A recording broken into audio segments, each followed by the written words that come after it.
sort of like a loving critique I would give to tech is I think we tend to still operate a lot in this sort of bubble mindset where it's like, we're just going to build stuff and then it's going to demonstrate how amazing and powerful it is. And then everyone's just going to, pay attention, then somehow magically things will change. Whereas like, I mean, if you want to change science policy, for example, like that actually involves a lot of work, like building relationships with policymakers and having specific things to rally around. And so, for people that really want to influence what's happening on the federal level, like go talk to those people and tell them what you're doing, tell them what you're interested in. But there has to be that level of like coordination happening versus kind of like hoping that things will just, change on their own.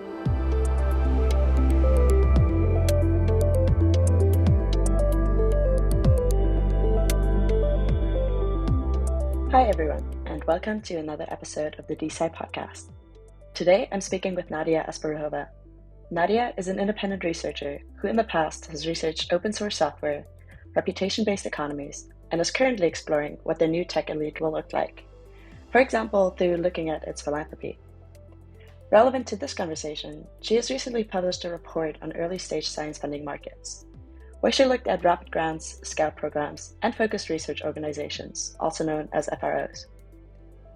We discuss philanthropy's role in society, what makes for a good early-stage science philanthropist, as well as meta-science pitfalls and the political challenges of early-stage science funding. Without further ado, I hope you enjoy our conversation. Nadia, thanks for coming on. Thanks for having me. To start off, what's philanthropy's role in society? Where does it structurally fit in with other institutional forms? I think philanthropy is a really underappreciated piece of a healthy civil society and frequently misunderstood. So when people think about philanthropy or hear the word philanthropy, they often think about charity or nonprofits or 501c3s, but the history of philanthropy extends, and I think really like the golden era of philanthropy is much older than any of those forms. And to me, philanthropy is a way for private citizens to experiment with public goods. So sometimes you hear people say philanthropy is risk capital for public goods, whereas venture capital is sort of the equivalent of that for private goods. And I think it's a really cool thing. Like to me, it is a form of freedom of expression that if there's something that we don't like about the way the world works or about our public institutions, or we think we can do something better, literally anyone can take their own private capital and create an experiment to make the world work a little bit differently. And so I think that's a really cool freedom that it's also kind of a uniquely American thing, the way that we deploy and celebrate philanthropy. You talk to, in other countries, it's often like the federal government is just sort of expected to provide services. And here, like if we want to change things, we can do it ourselves. So I think it's a really cool thing that is underappreciated, that we can just like change our public institutions whenever we want. As I understand it, you were primarily focused on early stage science funding as like a lens with which philanthropy is like trying to change things. And what got you hooked on this line of inquiry? What about this topic appealed to you? I am looking across like a couple of different verticals, but I did spend a bunch of time looking specifically at science funding this year. I mean, it's a couple things. Like I think in terms of just sort of like macro conditions that have changed, it seemed like following the pandemic, so in the last couple of years, there's just something that changed, at least that I had observed in tech, where previously, if you wanted to do something in tech, people would really push you towards starting a company or or becoming an investor. So it's always around something around startups. Whereas in the last couple of years, I've had more friends that are saying, I want to start a research institute, or I want to start this new political action initiative. And something just felt like it had changed, where it became sort of like higher status to do things that were not just starting companies. And I wanted to really understand that. I think tech has a very unique lens on the world. It is not just a business industry. It is a different way of thinking about how to solve problems and change things. And so I felt like, okay, if something is happening there where tech is actually not just building businesses, but trying to encode its values on public society, there's something interesting to study and understand there.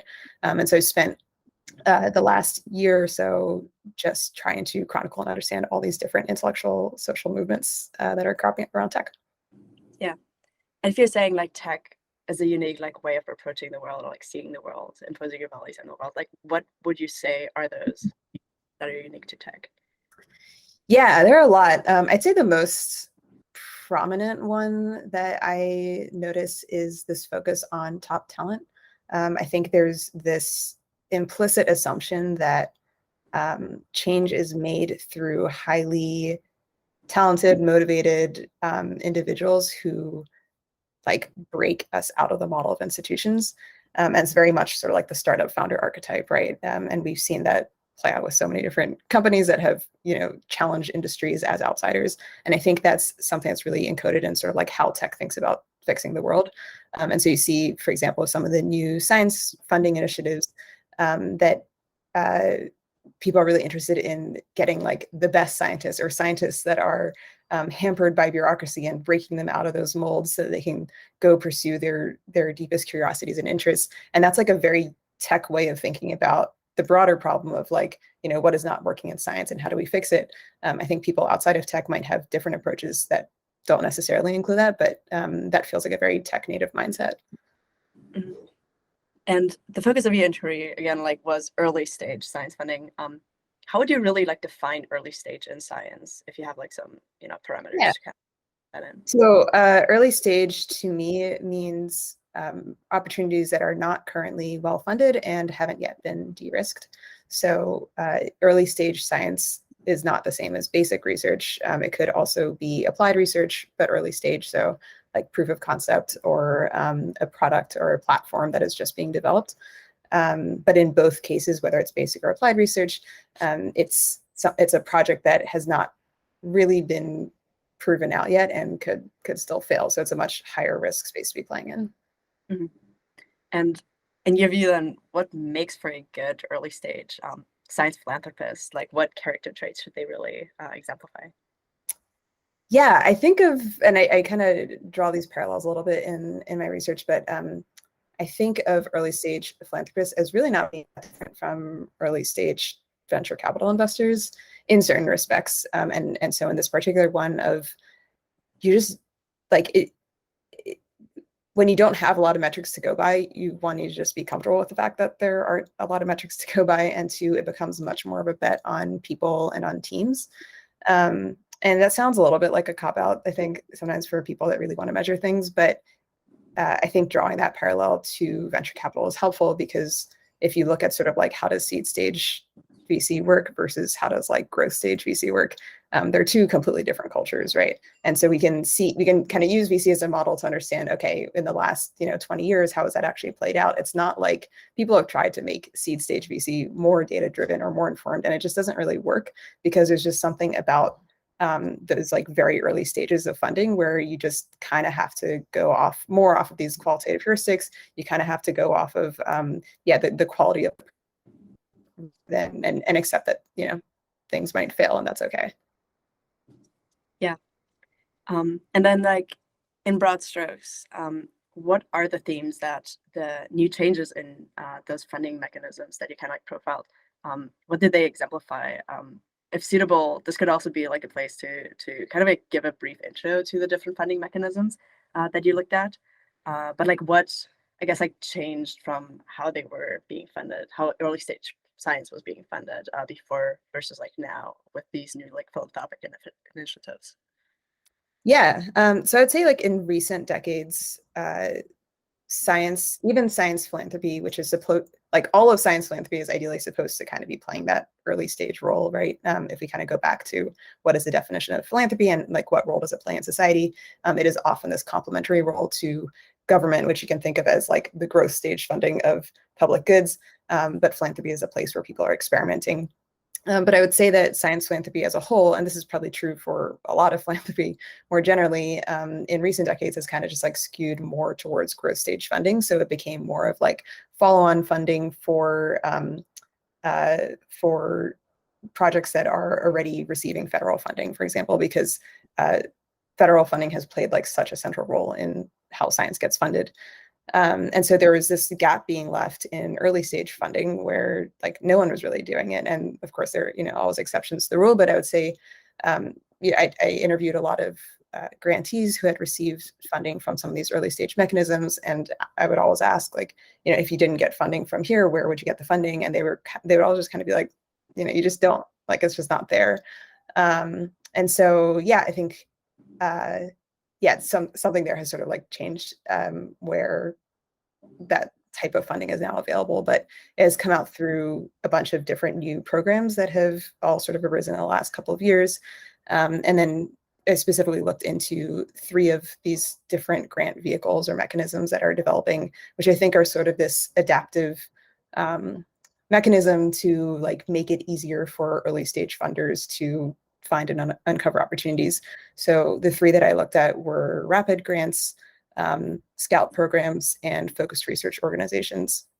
Rapid grants have been around for a very long time. They're not in itself a new concept, but they are becoming much more widely used all of a sudden.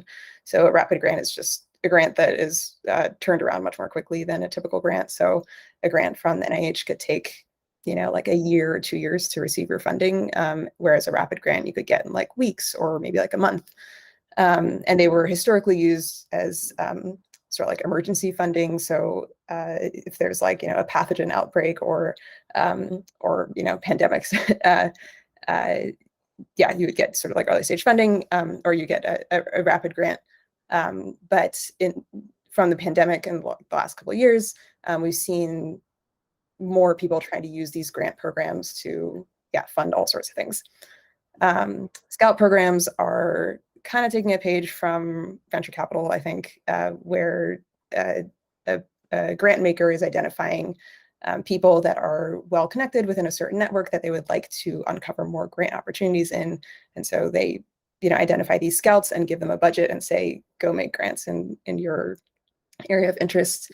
And so in the context of science scout programs, these are scientists who might want to help like other scientists that they meet. And so that's kind of a new program that's being experimented with. And then the third one is focused research organizations, which are a special type of organization that is, maybe like 5 to 10 years in length. So it's a finite purpose kind of organization. And they're being used to fund projects that have like a very specific purpose to them that would benefit science more broadly if it existed. So you can think about like a large data set, for example, or like a new platform or technology that would be really beneficial if people had access to it, but no one is really incentivized to focus on specifically. Yeah. Very long-winded answer.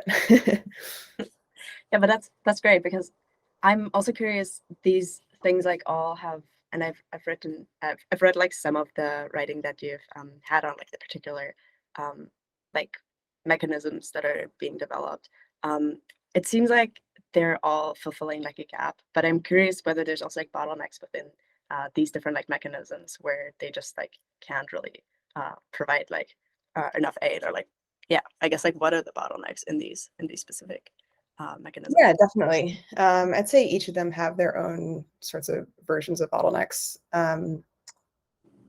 Rapid grant programs and scout programs, I think like a really important limitation to flag is that we're talking about checks that are, a couple $100,000. So these are relatively small grants. And that, again, makes sense for early stage funding. You're kind of like de-risking, you're spreading your bets across a lot of different opportunities.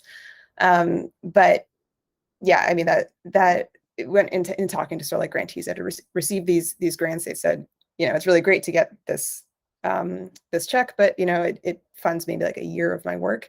And by the way, like for the next stage of funding, I have to go to federal funding, and it's going to take me a year to get that kind of funding. So as soon as I receive this first check, I actually need to go start thinking about my next check immediately anyway. So yeah, there's a limitation just sort of on like how much funding is actually available. On the scout program side, I think that introduces a lot of questions around, well, what makes a good scout? How do you know if someone is actually good at identifying interesting new opportunities? And I think like, what makes someone a good scout is not necessarily the same as what makes someone a good scientist. You could be really great at doing your research, for example, but maybe not great at identifying what other people are doing. That's interesting. So yeah, I think there's just a whole host of questions around what makes a good scout. And then also like incentivizing people to actually, become active grant makers as scouts. So that's one question. And then focused research organizations, I think, they're much more capital intensive compared to the other two mechanisms. So you could be talking, like $20 or $50 million to set up a focused research organization, because it is, like 5 to 10 years in length, and you're kind of like, it's a very like finite thing, but that's a lot of money that you kind of have to raise up front. So I think there's open questions around. They're just sort of expensive to start, and then they're also just different, right? So trying to explain hiring for I'm just gonna start calling them FROs because that's a lot shorter than FROs. Yeah, shorthand for focused research organization. But yeah, hiring someone to join one, you sort of have to explain, this isn't really academia, this isn't really industry. It's also going to end in 10 years or whatever amount of time. So it's just a new model to have to explain to people and get them on board with. Yeah. From your impression too, like, are there any Chesterton's fences that we should be like wary of when we're actually thinking of reforming science funding? This is like Chesterton's fences referring to like, apparently like burdensome processes, or like, redundant, or like processes that are like slack that you could kind of like cut off, but that actually like serve a valuable purpose that we just might not recognize. Yeah. Yeah, I probably have some hot takes on this. I feel like, so I actually I think peer review is important. The way in which peer review is specifically being done may be, or is definitely less than optimal. But I think, you often just sort of, especially I think in tech world, again, with this focus on top talent, or, taking away all the sort of obstacles or bottlenecks to someone just doing science, whatever that means. You kind of hear people's frustration with peer review as this thing that is, like interesting new ideas or non-consensus, and we should, just like let people run with their crazy ideas. That's true to some extent. I think, especially like as an independent researcher myself, the importance of peer review is something I think about a lot, because if you can't get buy-in for your ideas, it is a little bit like, if a tree falls in a forest and no one hears it, like, does it really matter? And like, yeah, I mean, there's definitely obviously so many examples of interesting, important discoveries that were not noticed, or were very polarizing at the time, or were dismissed at the time, and then were later discovered to be important. So I don't think it's like this literal thing of, I mean, I guess we just have to balance both sides, which is maybe kind of like a non-satisfying answer. But I do think there is some value to getting people to actually care about what you are saying. And if nobody agrees with what you're saying, like that can be a negative sign. And so, yeah, I think research is not just about doing the research itself, but it is also about socializing ideas. And I think that's important and not something we should totally throw out. Yeah. And like, this is kind of related to the previous question, but I'm wondering, like, within kind of the reforming science camp, maybe this is literally just like peer review period, but like, are there any other common misconceptions that you're kind of like seeing by like meta science folks specifically, that are kind of related to, yeah, I guess like their efforts? Yeah, I think, I think there's sort of a broader misconception about the value of early stage funding more broadly, that sometimes I think it's a really important development, but it's not going to single-handedly change all of science. I think it is important to know, like, what are the limitations of some of these new initiatives. I guess, like, if so, thing like I feel like I'll hear is fast grants are going to solve the NIH's problems or something. Not from the administrators themselves, but it's the kind of thing where people are very excited about the idea, and then they're like, oh, therefore we're just sort of like overthrowing institutions, and it's like, the path to change is a little bit longer and more complex than that, right? I think it's important to recognize that early stage funding is filling a gap in an existing pipeline, but is not going to become the pipeline itself. There is not enough capital for that to ever really be possible. And it's also just like not the way in which change happens, I guess. So like, for example, I think, I'll hear people say, well, if we do a really good job with these new science funding initiatives, then maybe that will change the way that work is done in the federal side. And then I sort of ask, okay, well, how specifically do you think that's going to happen? And it's kind of like, oh, it's too early to tell, or we don't really know, or just, maybe they'll just notice it and, magically change their practices. And I think like sort of like a loving critique I would give to tech is I think we tend to still operate a lot in this sort of bubble mindset where it's like, we're just going to build stuff and then it's going to demonstrate how amazing and powerful it is. And then everyone's just going to, pay attention, then somehow magically things will change. Whereas like, I mean, if you want to change science policy, for example, like that actually involves a lot of work, like building relationships with policymakers and having specific things to rally around. And just like putting the work in. And there are some people that are doing really great work on the policy front. So Institute for Progress, which is this nonpartisan think tank that launched beginning of this year, I think, has a specific meta science vertical in its agenda, which is really cool. Heidi Williams, who's done a lot of really great work in this space, is at IFP right now. And so, they're doing really great work. Schmidt Futures is doing really great work on science policy. And so, for people that really want to influence what's happening on the federal level, like go talk to those people and tell them what you're doing, tell them what you're interested in. But there has to be that level of like coordination happening versus kind of like hoping that things will just, change on their own. Yeah. And you mentioned earlier, you alluded to the fact that, philanthropy was the means by which early stage science was essentially being funded. And then it became more and more, like later stage and more conservative, perhaps. When were like the golden days of like philanthropic early stage science funding, if you've like looked into those at all, and why did it really like change? Yeah, there's sort of like a macro story to this, I think, more broadly around like how did philanthropy change in the last 100 years. The history is really fascinating. I mean, when was the golden era? It kind of depends on what your idea of golden era of science is. I mean, you could say sort of like mid 20th century because federal funding was so strong and people were just like moving more quickly because of sort of like political motivations to do so. I, as an independent researcher, of course, romanticized the sort of like gentleman scientist days, which were more in sort of like, 18th century of people that were just self-funded and working independently and tinkering around on interesting ideas.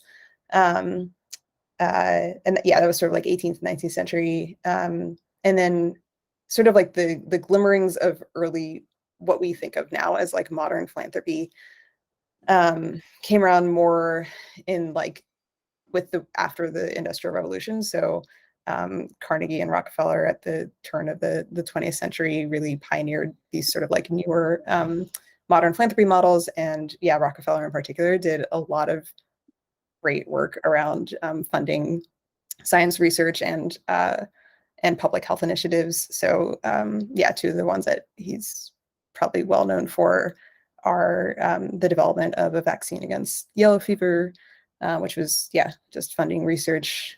He also funded this public health initiative to eradicate hookworm, which is like sounds like, I mean, like, what is hookworm? Which is exactly the point, because at the time I think it was like 40% of the American South was suffering from this thing called hookworm, and he just sort of took it upon himself. I mean, you think about sort of like the CDC today, but there was no CDC then, so he was just like, I'm going to fix this, right? And initiate this sort of like public health and education initiative to basically eradicate this thing that we otherwise would have been dealing with.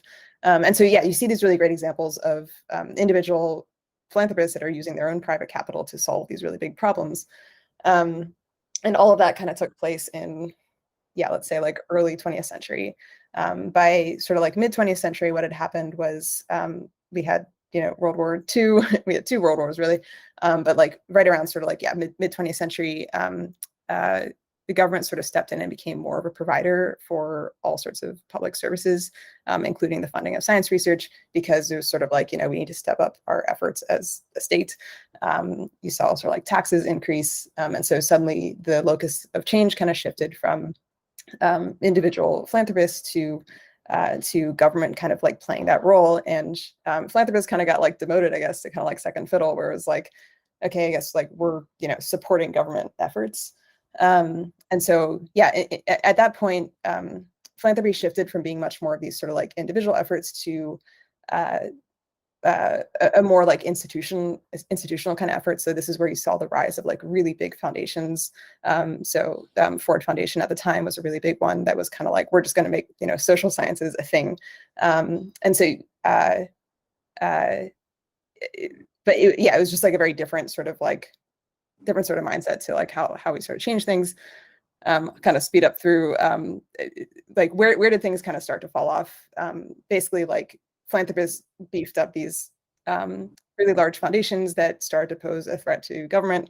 And so in 1969, the government passed this tax reform act that basically like imposed a ton of accountability requirements on foundations to sort of like check their power and say like, hey, you're not government, like you're not the ones in charge, like we're going to put all these restrictions on you. And that was, I think, in my view, kind of like the point in which philanthropy kind of lost a lot of its teeth. And most people that have been, that are alive and in the workforce today don't really remember the era before then, right? Because that was a long time ago at this point. Mm-hmm. And so what most people know of philanthropy is like all happened after then, which is like, I think like a lot, with some notable exceptions, philanthropy as a whole has become a lot less inspiring because they're just like, there isn't really a healthy relationship between philanthropy and government anymore. Whereas it used to be much more of this like complementary role. And so, yeah, I think like some of what we're seeing now with people willing to experiment with new institutional vehicles and new types of organizations feels much closer to kind of like early 20th century era where people were just like trying new things again instead of, and breaking out of these constraints of like the 501c3 nonprofit as this like literal mold that like everyone has to follow. Mm-hmm. And was like the primary motivation, I guess, of governments to actually impose like these restrictions on philanthropy because philanthropy was like doing a better job on like getting too successful with like the kind of like intervention that was taking over? Or like why did it grow from like the complementary role to the, I guess, like adversarial role, at least like on, like the side of the government? Yeah, it's funny because like it's always had a little bit of an adversarial role, even in Rockefeller's time. So when Rockefeller wanted to propose, he wanted to propose a federal charter for a foundation, which ultimately failed. But that triggered this like investigation from the government of saying, Rockefeller is richer than God, and like, is he trying to sort of like take the place of government with this foundation? What is this? And struck down the initiative. So I think there's always been a little bit that's kind of like side-eyed view of making sure that private citizens don't get too powerful with their own wealth. But yeah, around the time that that government passed like all these sort of new restrictions in mid to late 20th century, there was again like another investigation that it's hard to tell, I guess, what exactly motivated it. At the time, it was really tinged with a lot of like the McCarthyist politics of the time. So there's a fear that foundations were spreading communist ideas, and there was again like another investigation. But I think I've read through the report, and I feel like part of it is maybe McCarthyism, part of it is just there is this tension between state and private interests that is always going to exist, and to some extent is healthy, right?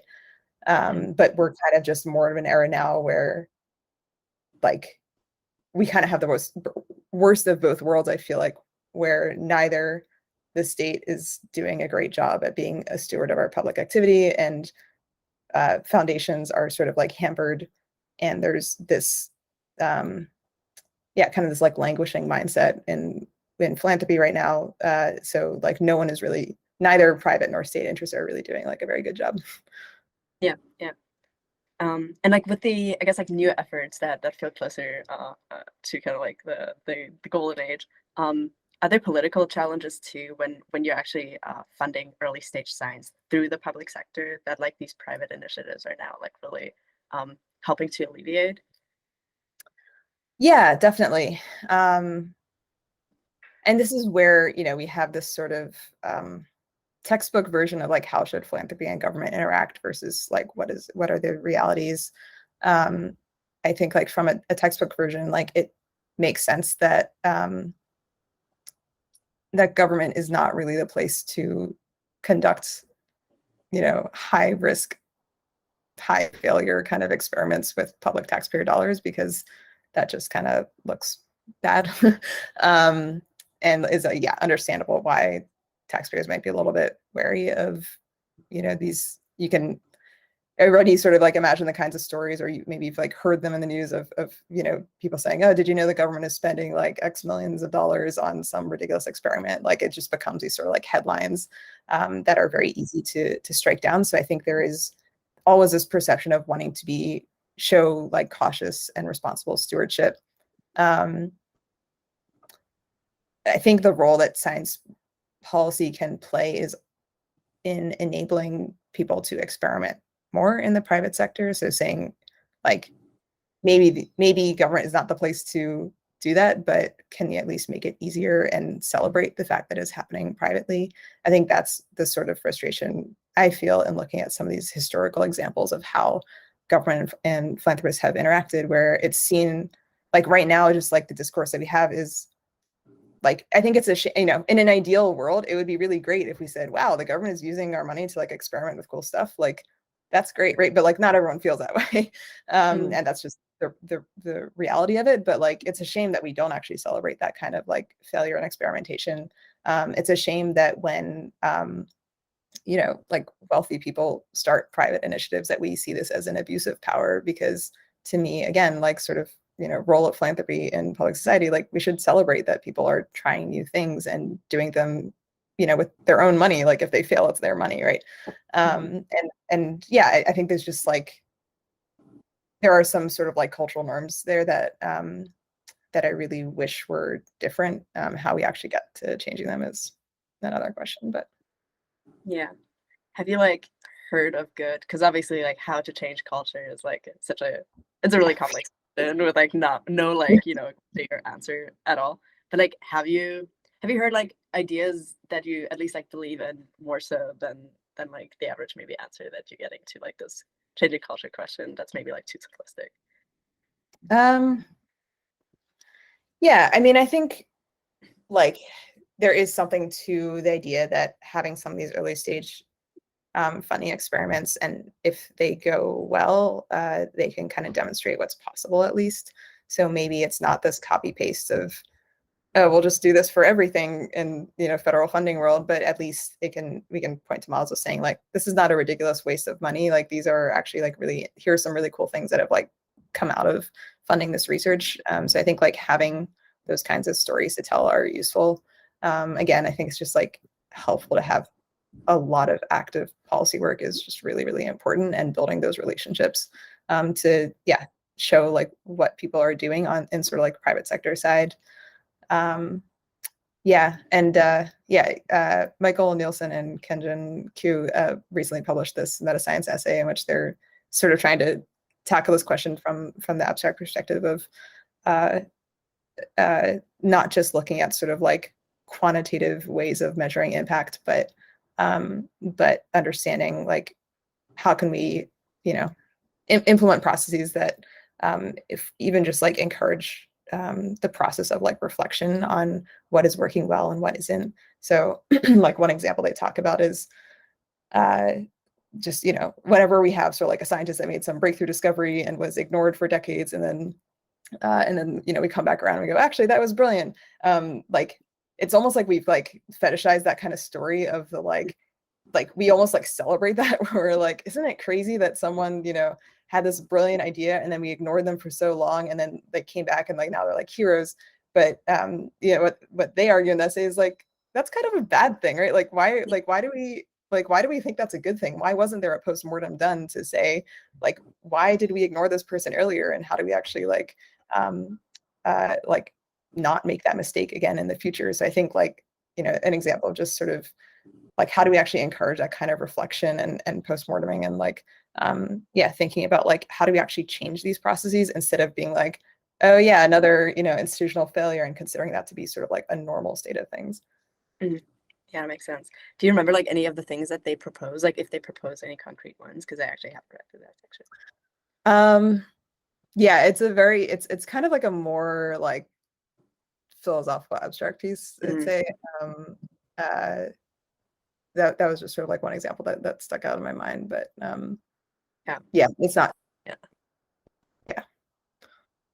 And I guess like we've alluded a little bit to the difficulty of actually changing norms, or maybe like even regarding like the political process is like an essential piece of the puzzle of like maybe like seeing institutional change with like assigning its proper, I guess, like salience is not necessarily something that, at least like in my experience, like tech always does well, and like you've kind of like alluded to something similar.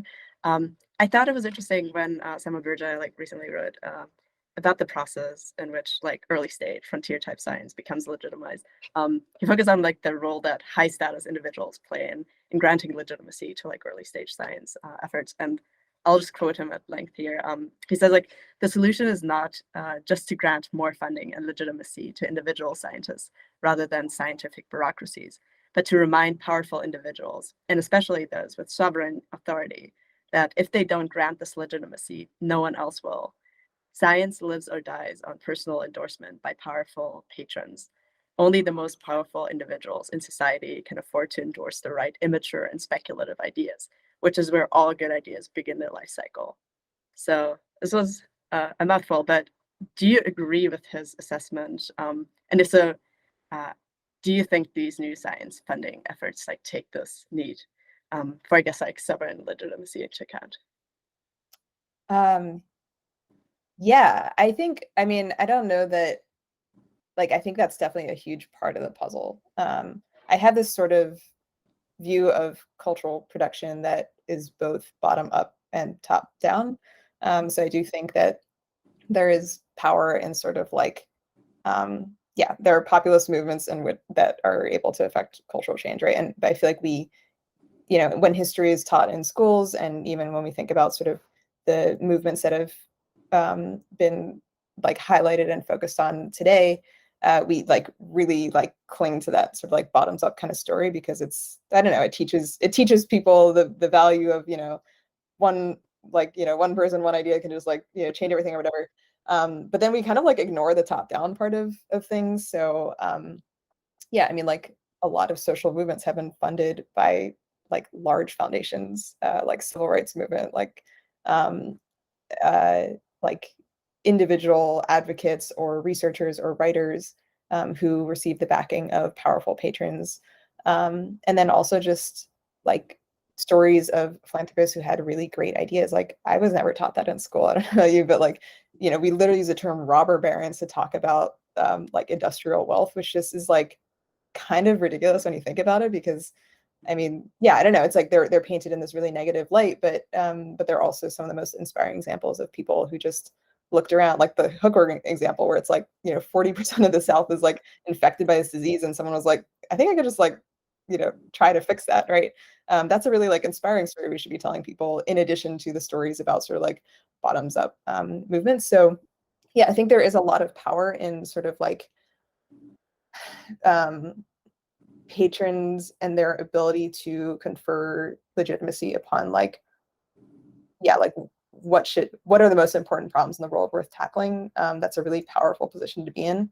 It's also a vulnerable position to be in, because sometimes the things that someone wants to tackle are not great, or like maybe like made in poor judgment. So you could say the same thing about mob rule, right? Like it's like neither of these two mechanisms are like perfect and infallible, but I think we have a lot more leniency with the sort of bottoms up approach than the top down approach. For obvious optics reasons, like I'm not, I understand why people, feel that way. And yeah, in the case of new science initiatives, I do feel like this was a topic that people have been talking about for a really, really long time within tech and outside of tech. but it kind of took people stepping forward and saying, like, adding their names to it, that I think just gave the topic more legitimacy. It also gives people, like operators, like people on the operating side who want to work on these initiatives, it gives them confidence that funding exists, and that it will be like a high status thing to work on, or a higher status thing to work on. And again, like, yeah, for me, just being in tech for a while, like, I mean, this is definitely not a high status thing to work on until like fairly recently. And yeah, I think there is like power that comes from individual patrons being willing to step forward and put their names on things. At the same time, like, I don't think I would, I don't think that is the only form of legitimacy either. And I think, yeah, I read this piece about idea machines earlier this year that is sort of trying to envision how these movements come about as both a community of people that are really excited about a topic and talking about it, and the role of a funder as being someone that can kind of like help transform a community from people who are just talking about ideas to like people who can actually like develop an agenda and implement those ideas and take action. And so I do think there's like this symbiotic role where like even when you talk to any good philanthropist about, how did they get excited about a certain issue, they will just tell you that they started out like talking to people, right? Like they have advisors, they have they're like in the field, like listening to people and trying to understand what the problem is. So and that's like, I think the role of someone with power is to like understand like how to actually like design interventions that will be effective. So but it goes kind of both ways, right? So yeah, I think like there has to be both like prominent funders and patrons who are adding their names and creating legitimacy around a certain topic. But then there also needs to be sort of like community of people that are really much like closer to the ground and can like help them understand like where to spend their money. Yeah. And like, is there anything in the, I guess, like older days of maybe like what we call like the robber barons, about philanthropists, that you feel like was really like a virtue that we've lost in like the new? Because I know like you're focusing on like the tech elite as like a research topic, like more broadly than just like science funding. Is there just something that you wish you would see like in today's like, like new kind of like elite class that is really much like, providing like the blueprints of like, like philanthropic giving in the next like few decades, that like a virtue that we really like don't see in them, that this like class, like from, like the Gilded Age used to embody? Ooh. I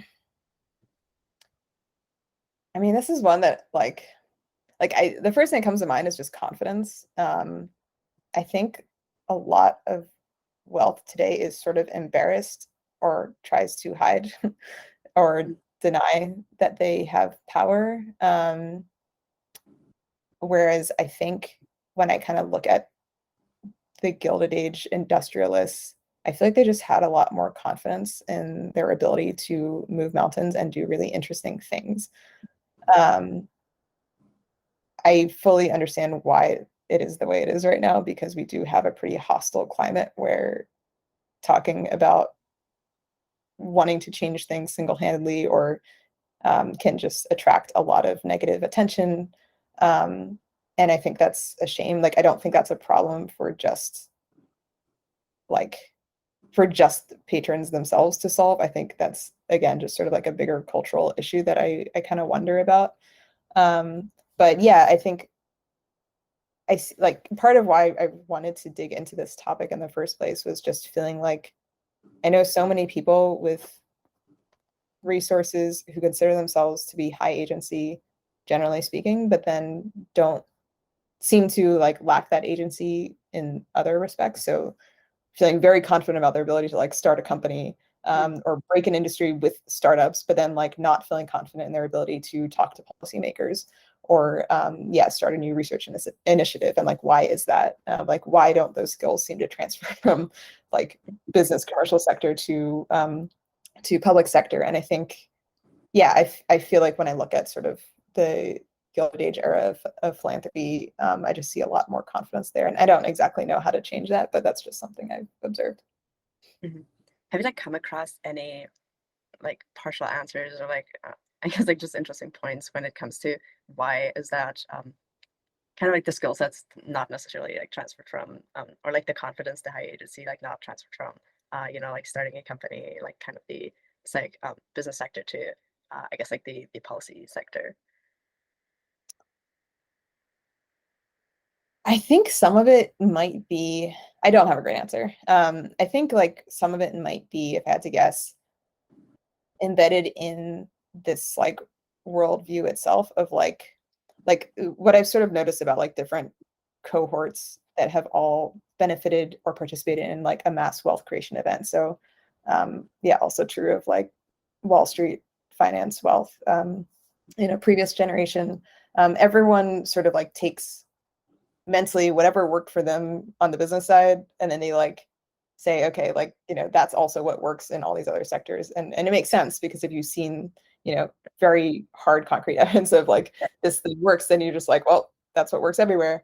And so I think there is this mindset of like some startups have succeeded against the most improbable circumstances, right?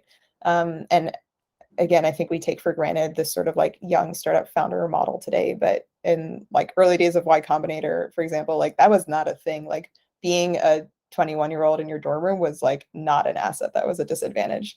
And so like if you've like gone through that cycle and seen how much like an outsider with no skills or experience, but just like a lot of dedication and conviction can change something, I think that trains your brain into thinking like that is how the world works. And it takes time to like evolve that model from, okay, I am no longer a, person in my dorm room with a crazy idea. Like the landscape for tech has changed, right? Like I think the sort of like backlash that has been experienced in the last 5 years or so, since like the mid 2010s, like we are just operating in a much more hostile landscape now, and that requires different tactics and different ways of getting through to people. And I don't think tech can kind of just, I mean, it is physically no longer just located in Silicon Valley right now, like hiding out from the rest of the world. Tech is scattered everywhere, and tech is kind of much more part of like the mainstream discourse and part of our public institutions now, and that requires like actually interacting with other sectors. It's not just the business sector anymore, right? Yeah, that makes sense. I guess like lastly, is there anything that you're particularly excited about that we didn't really cover? Like any fact, like any idea in this space? Yeah, no, I think it's good. Good conversation. I don't have anything top of mind. All right, sweet. Well, thanks so much for talking.